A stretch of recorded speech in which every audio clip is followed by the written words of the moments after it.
President Donald Trump is threatening to impose steeper tariffs against the European Union and major tech company Apple. The president is pressing Apple to move manufacturing to the U.S. from Asia. Christian Cordero reports his administration is also in the middle of negotiations with the EU and other major trading partners. In a social media post, President Trump wrote the tech giant will have to pay a tariff of at least 25% if it doesn't move manufacturing from Asia to the U.S. We're talking about the iPhone now, and, you know, the iPhone, if they're going to sell it in America, I want it to be built in the United States. Sources tell ABC News Apple CEO Tim Cook was at the White House this week, and Apple has pledged to invest $500 billion in the U.S. over the next 4 years, expanding its factories and artificial intelligence footprint.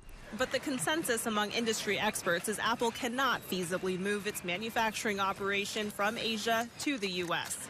Several consumers at the Apple flagship store in New York City against any tariffs on iPhones. It's awful because they're pretty expensive as it is. I think tariffs have never worked, and I think it's going to be a tax on the consumer. In a separate post, Trump today threatening the European Union with a 50% tariff, steeper than the initially announced 39% and imposed sooner, Trump says, on June 1st. I'm not looking for a deal. I mean, we've set the deal. It's at 50%.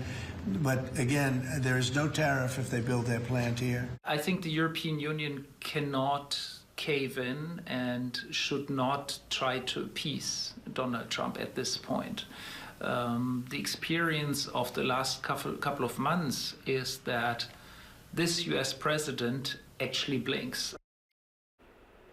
President Trump says he's unhappy with the lack of progress in tariff talks with the EU.